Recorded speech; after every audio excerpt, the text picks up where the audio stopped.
Greetings, freedom-loving individuals. Welcome to another episode of Right Stuff. Well, today we need to talk about Iran nuclear weapons and whether we're getting the full story about how urgent this threat really is. We've taken out top military commanders, senior nuclear scientists, the Islamic regime's most significant enrichment facility, and a large portion of its ballistic missile arsenal. More is on the way. Now, these attacks were absolutely necessary because Iran, as we are told, were weeks away from a nuclear weapon. Iran is so dangerous, weeks away from having the fissile material for an entire arsenal of nuclear bombs. Holy shit, that's why. Iran's only weeks away from having an entire arsenal of nuclear bombs, says Netanyahu. In 2015. Now, I'm really not a big fan of Jon Stewart, but I have to give him a little bit of credit here. He is raising a very valid point. This is something we've been hearing for quite a long time, and it reminds me very much of the cataclysmic warnings we always get from the global warming activists, how we're all going to die in 10 years if we don't stop using fossil fuels.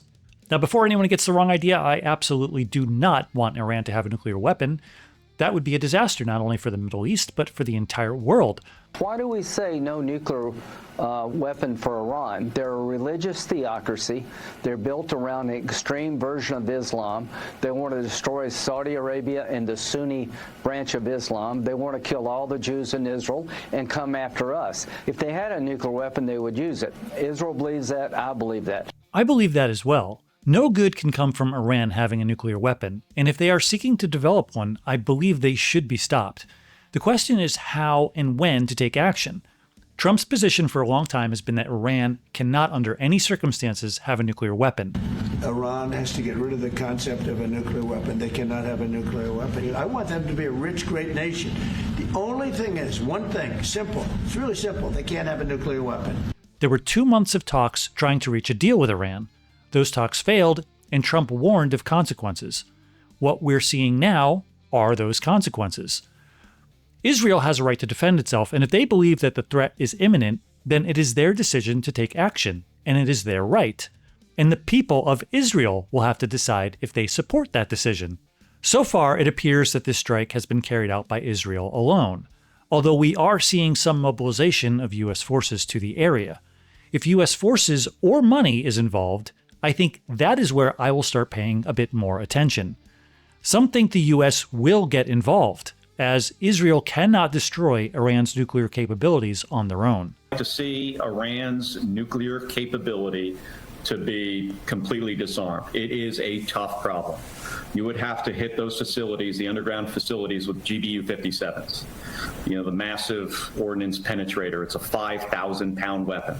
The Israelis, not only do they not have the weapon, they don't have the ability to deliver it, even if they did have it. You know, my view on this is ultimately if you wanted to completely eliminate the ability for them to get to someday down the line, get to a nuclear weapon, you'd have to remove the uranium-235, the uranium hexafluoride gas, which is what you first put into the centrifuges. You'd have to destroy all the centrifuges. That would take a capability that, in my view, the Israelis currently do not have. Israel has destroyed Iran's air defenses and claim air superiority. Now, some speculate that might be paving the way for American bombs to drop on these sites and finish the job. Part of the reason for voting for Trump was his Make America Great Again campaign, and that meant putting America first, ending the forever wars and getting involved in costly military engagement overseas, and focusing on the problems we have domestically. And I think he's generally doing the right things, but I'm also not going to blindly follow anyone into war. I learned that lesson with George H.W. Bush in the Iraq War. Weapons of mass destruction, they told us. And I believed it. Who would want a nation like Iraq having weapons of mass destruction? Why, we should eliminate this threat. Saddam Hussein is a horrible dictator. The world would be better off without him. Well, thousands and thousands of lives were lost and trillions of dollars were spent. And it was all a lie. It was a bit difficult to finally have to accept that, but as a critical principled thinker, you have to accept the facts. And I'm trying to heed the lessons learned from that. Others, like Tucker Carlson, are also displaying a bit of skepticism. I've never been to Iran, but I am an American. I was in Iraq, and I was in a bunch of other countries who we've had wars with in the last 20 years. I watched that whole thing unfold in person. And it really hurt this country a lot.